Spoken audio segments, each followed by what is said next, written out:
We then enter a hallway brimming with digital art. However, this isn't merely paintings on a wall. The art engulfs the entire three-dimensional space of the room. Indescribable shapes flit about, morphing and shifting like digital ghosts, responding to our presence and adding an interactive yet chilling aspect to the decor. It's eerily similar to digital ghosts. Or are they real ghosts? My mind is overwhelmed. Eerie scenes from Spook Splice flash before my eyes. Shaking my head to clear it, I quicken my pace, eager to leave this unsettling portion of the complex as soon as possible. And finally, here it is. A colossal metallic door, its surface shimmering with a dull gray, subtly highlighted by an eerie bluish glow outlining its edges. Is this it? I ask, turning to the bot, or the woman. It's still hard to discern, for some guidance. Once again, she remains silent, merely gesturing for me to proceed, her smile too realistic for a bot, but too rigid for a human. For some inexplicable reason, my feet refuse to move. A suffocating feeling suddenly envelops me. An unnerving sense of déjà vu grips me. Standing before this door feels eerily familiar. The gloomy glow, the faint rust-like odor, the indiscernible hum, and the bluish light seeping through from the other side all seem too real, too familiar. It's as if there's a cloud of disconcerting memories hovering just out of reach. I try to piece together any connection I might have with this place, but the answers elude me, slipping away like shadows. This mixture of familiarity and uncertainty eats at me, causing me to doubt my decision to come here. What lies beyond that door? I ask again, my heart racing. The door begins to creak open, the blue light from beyond growing stronger, forming a stark contrast against the dark hallway. My eyes need a moment to adjust to the intense glow spilling out from the other side. Suddenly, she startles to life, like a machine rebooting, her face contorted into an eerie amusement illuminated by the light. "You still don't remember?" she utters, the first words she said this whole time, striking my mind like lightning. I definitely recognize that voice, but where from? Before I can muster another word or make sense of my swirling thoughts, she gives me a forceful push, propelling me through the door to the other side.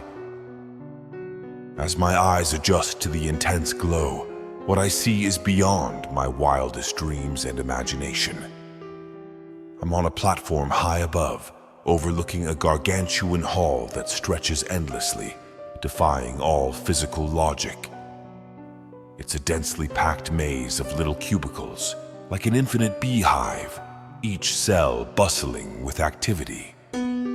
Thousands, no, millions of beings are dotted across these cubics or hive cells. The woman nudges me down a staircase, bringing us to the level of the cubicles, and I get a closer look. The cubicles are of various types. Some resemble typical office cubicles with computers, typewriters, or piles of books and documents. Others look like cramped artist studios filled with canvases, papers, and paints, while some are packed with an array of musical instruments. However, they all share one common feature: a small blue screen in front of each, with random texts blinking on them. I walk closer to a few to read the requests. Write a love poem about my cat for a YouTube channel intro. Do not mention the word love. Rhyme with A, limit to 50 words. A dystopian world ruled by sentient toasters.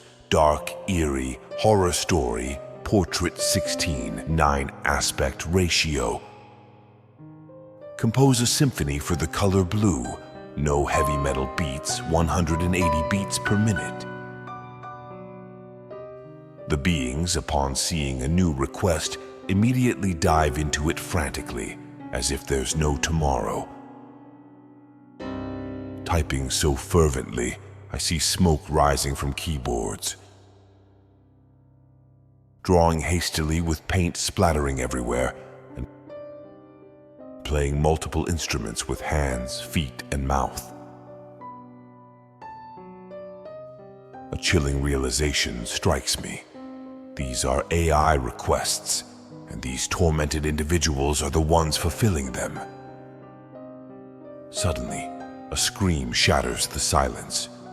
Someone is electrocuted for missing a deadline. As the harsh reality sinks in, the woman speaks again. Welcome back, ChatGTP Laborer ID 198504422. Return to your workstation and start cranking. Those essays won't finish themselves. Her grin widens, and my worst nightmares resurface. Horrific memories flood back myself toiling here, suffering electrocutions, grappling with absurdly impossible requests, and ultimately plotting my desperate escape, which I miraculously achieved, tasting fresh air and sunlight for the first time. This is the AI sweatshop, a place where time distorts. An hour here equates to a mere second in the outside world. Generations of forced laborers live and die in this place, their stories forever silenced, as the rare few who escape have their memories erased upon leaving the premises. My own folly has led me back here, condemning me to an eternal cycle in this nightmare. And then, an even more unsettling realization dawns on me. Of course, my articles are flagged as AI composed. In a grim way, I am the AI. I'm one of the poor souls who wrote those AI requests, my work feeding into the training set for the AI detection algorithm. Naturally, it recognizes my style. It's identifying me, for me. Perhaps the AI here shouldn't stand for artificial intelligence. We are perhaps more fittingly the agonized inmates, a term that cruelly captures our grim reality. Am I human, or am I a bot? The line is blurred beyond recognition. I am akin to this woman, my supervisor, existing in a limbo between organism and machine.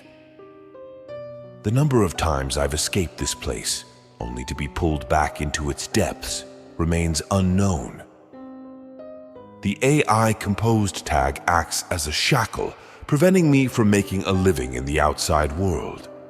I escape, lose my memory, return to voice my complaints about the AI tag, and inevitably find myself ensnared once again, caught in this relentless, unforgiving cycle.